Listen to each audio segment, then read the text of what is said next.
Coming up on Jerusalem Dateline, religious freedom under assault, with a new report outlining an increased crackdown from totalitarian regimes. Plus, why does Israel have 2 Independence Days? And what's going on with the military buildup outside Israel's borders? We'll also hear from one young woman who faced down brutality and death threats in one of Iran's most notorious prisons. All this and more coming up on this edition of Jerusalem Dateline.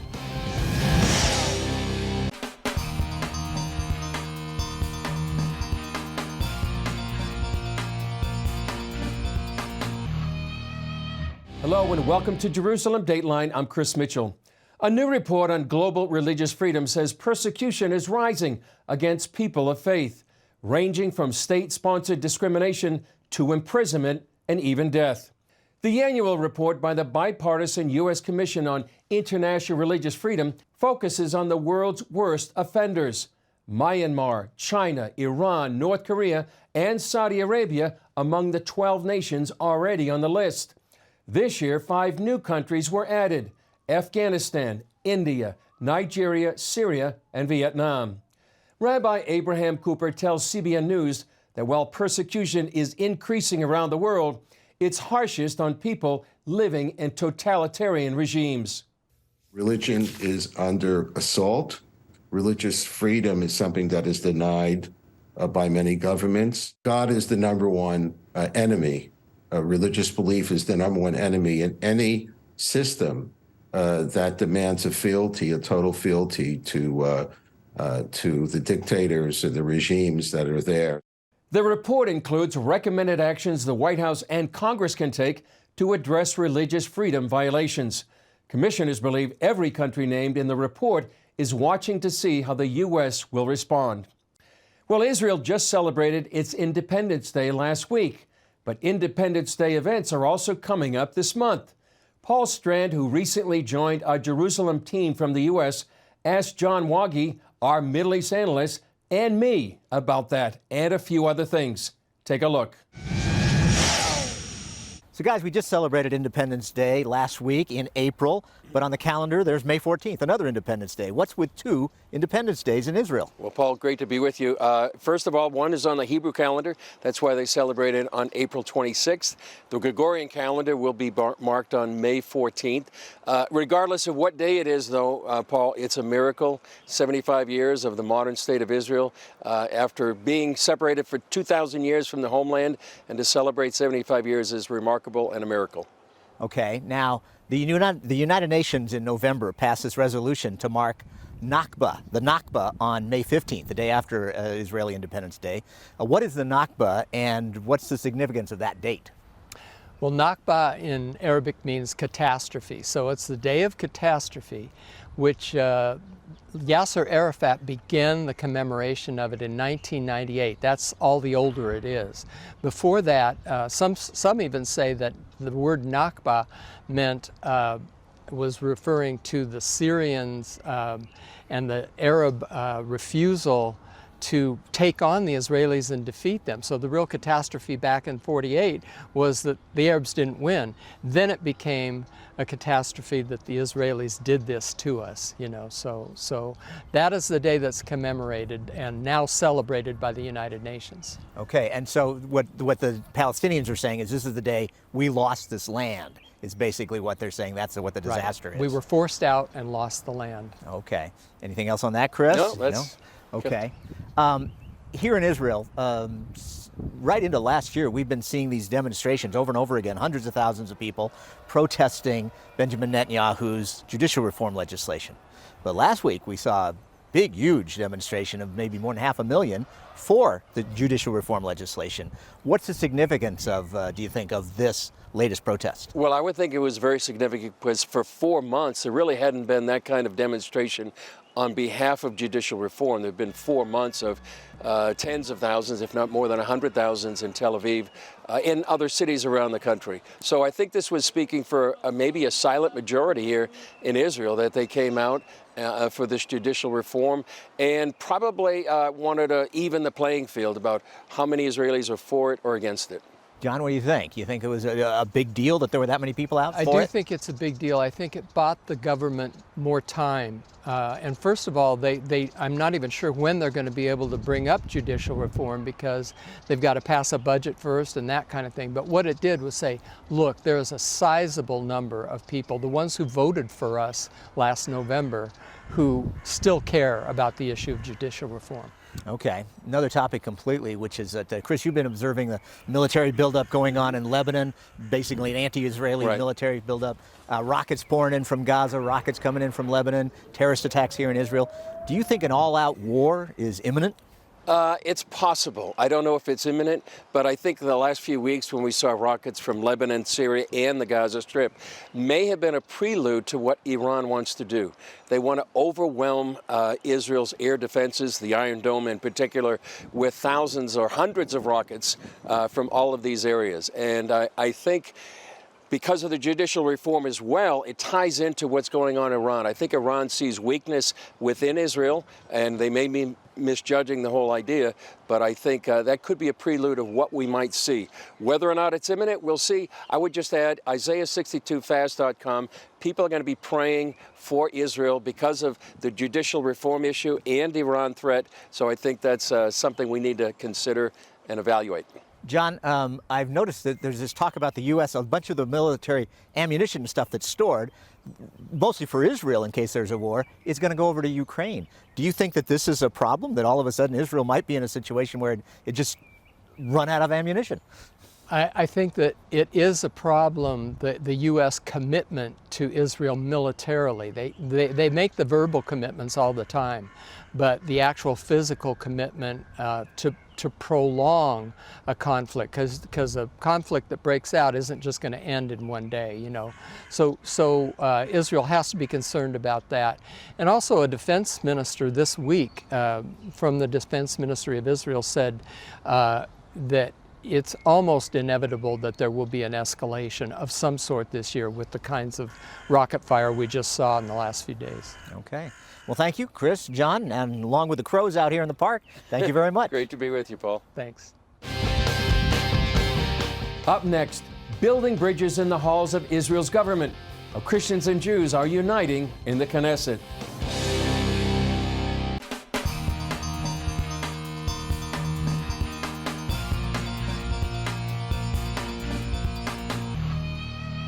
This week, members of Israel's Knesset and Christian leaders representing Christians around the world met in Israel's parliament. This historic collaboration is having an impact in nations around the world.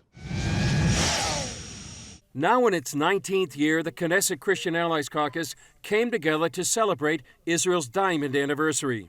The significance of the relaunch of the Knesset Christian Allies Caucus is that we've all come together to celebrate 75 years in Israel. The caucus basically runs year-round, but once a year we always come together and discuss what are the issues that are important to us and how we can better work together to promote what we call faith-based diplomacy. Executive Director Josh Reinstein says faith-based diplomacy is a powerful tool for defending the Jewish state. Faith-based diplomacy is when people who believe in the Bible get involved in the political process, when they take their biblical support and turn it into real political action.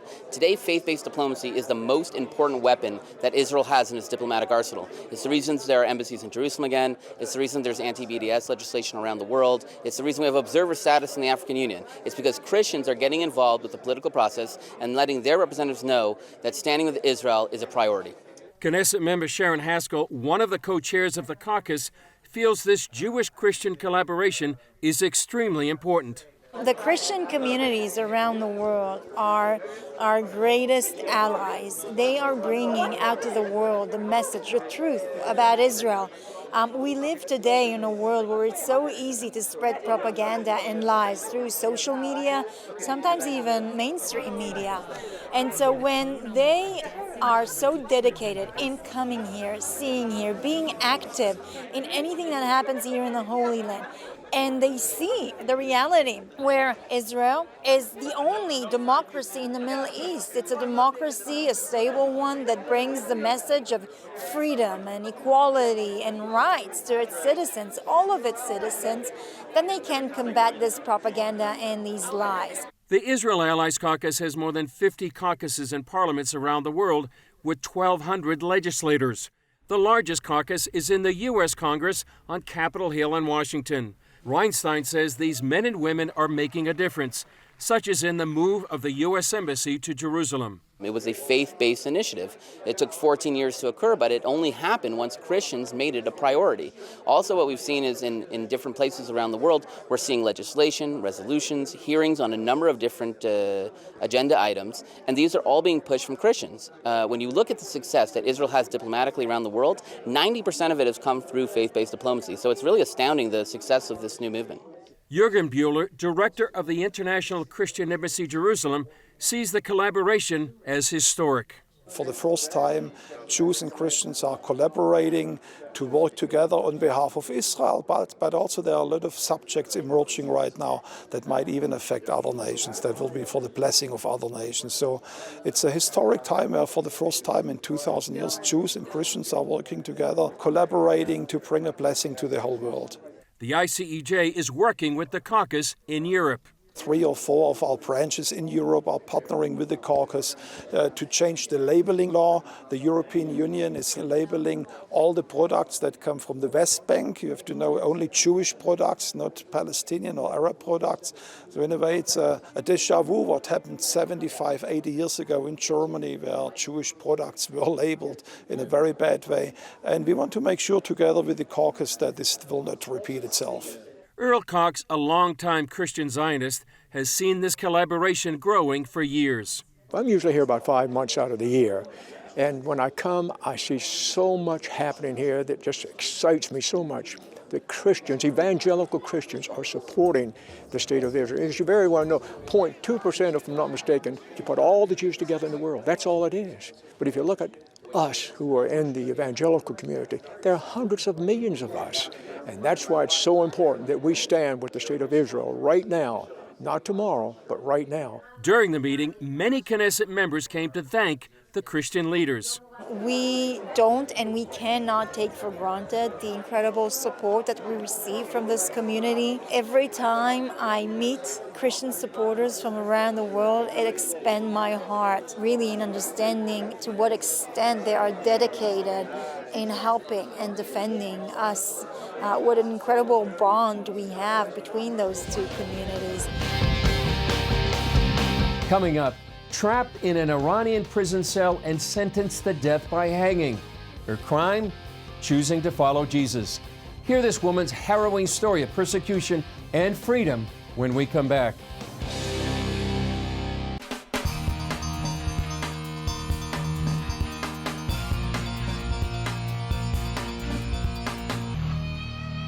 Earlier in the program, we discussed the fight for international religious freedom. Few know the cost of following Christ like our next guest, Marzi Amirzadeh. We want to show you an excerpt from her remarkable story. After giving her heart to Jesus, she and a friend began secretly distributing Bibles in Iran, which got them arrested. And what happened after you're arrested? Yeah, the first place that they sent us was at a detention center, the same jail that Mahsa Amini, the Kurdish girl, was beaten to the near death, and she passed away as a result of that. There is no air, no light, and they throw food at you. We had to sleep on a cold concrete floor, cover ourselves with wet blankets that were soaked in urine. And they usually keep prisoners in that specific jail for maximum 2-3 days. And after that, it would be decided if they go to a court or get released. But for us, they kept us for 10 days intentionally because they wanted to put more pressure on us because of our faith.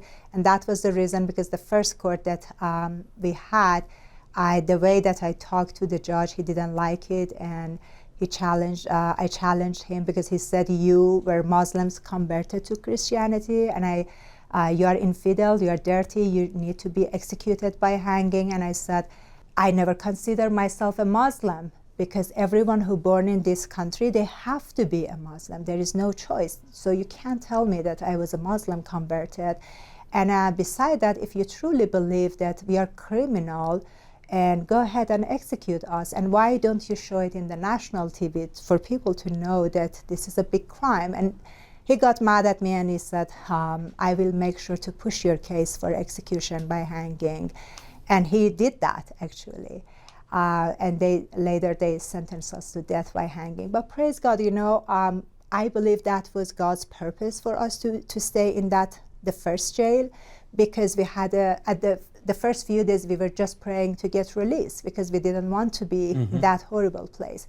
But later we could see how many women are getting arrested. They were sending them there, and we found it an opportunity to share our faith with those hopeless women. And it was like a church. Every time they would open the cell doors, we would gather in one cell, and we would just pray for them, talk about Jesus, and we really enjoyed that. Wow, that's amazing. So instead of a jail, you had church. Yeah. Uh-huh. Yeah. And later they sent us to Evin prison, which is notorious and very infamous prison in Iran. I saw many human rights violations. I was a witness to the beating of prisoners in front of my eyes.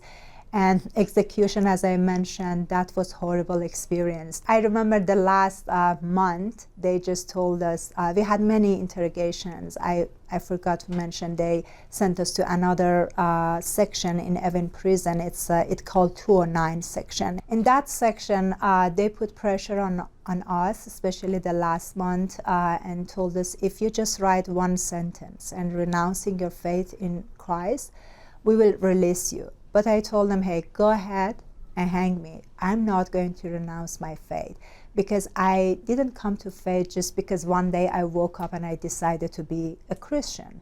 Many miracles happened, many dreams that God showed his face to me. And as a result of that, I gave my heart to Jesus. So even if you cut each part of my body, you're not able to separate Jesus from me. After that, because of all those pressures, they released us. What is your message now that you're outside of Iran? I always encourage people and tell them that we need to be bold. We need to share the message of salvation with everyone. It doesn't matter what kind of job you have, whatever you do, there is always a way to share your faith with people. And also, as Jesus in Bible says, that if you wanted to follow me, you need to deny yourself and pick your cross and follow me every day. I tell people that we need to know as Christians, the moment we say yes to Jesus, it's not about us, it's about him. And explain maybe to those that don't know, have they set like a 25-year goal to destroy Israel? They openly talk about it. And just, hey, look at what they are doing to their own people. When they are doing to their own people these kind of things, do you think they will have sympathy for people of Israel?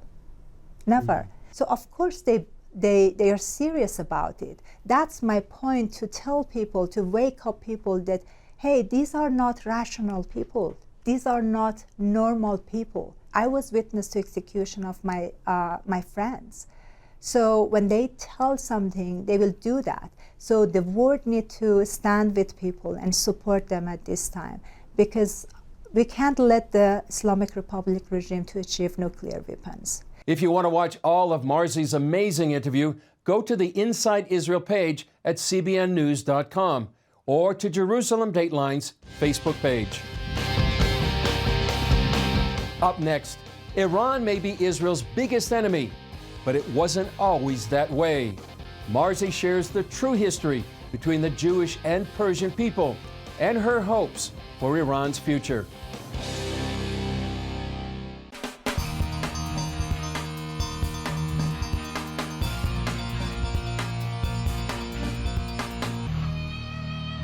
In this second excerpt from her interview with us, Marzi shares the true history between the Jewish and Persian people and her hopes for Iran's future.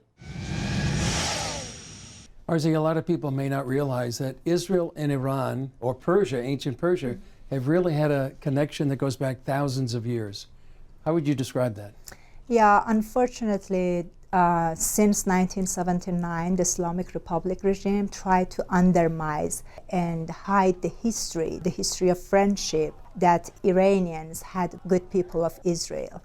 And look at, as you mentioned, when you read the history, you see that the first king of Persian king, King Cyrus, in his first reign, he supported Jewish people. Jewish people were in captivity for about 70 years under Nebuchadnezzar, but King Cyrus allowed them to go back to Jerusalem and to build their city. And not only allow them to go back, release them from the captivity, but also return all their vessels that was taken from them. He allowed them to build their honor, their dignity. And then King Cyrus, he helped Jewish people to build their second temple. And Queen Esther in Bible, we see that she was an amazing queen that she revealed the plot with Haman, and she talked to the king Xerxes and stopped the genocide of Jewish people. And these amazing people, all their graves are in Iran, like Queen Esther, King Cyrus, and Mordecai. But majority of Iranian people have no idea about this. They don't know the history because the Islamic Republic regime doesn't want the people to know the truth, the friendship, the shared values that we had. And I was thinking, why was that? Why all those kings always supported Jewish people? And I felt because they understood that Jewish people are chosen by God. These are chosen people of God, and they respected that. They respected their God. And that's why, that's the reason I tell that I, as a Christian, I love Israel, and I stand and support Israel. Again, to watch Marcy's full interview, go to the Inside Israel page at cbnnews.com. Well, that's all for this edition of Jerusalem Dateline. Thanks for joining us. Remember, you can follow us on Facebook, Twitter, Instagram, and YouTube. And you can also access CBN content through our CBN News and other CBN apps. And don't forget to sign up for our email blast so you can continue to receive all of our exciting CBN content. I'm Chris Mitchell. We'll see you next time on Jerusalem Dateline.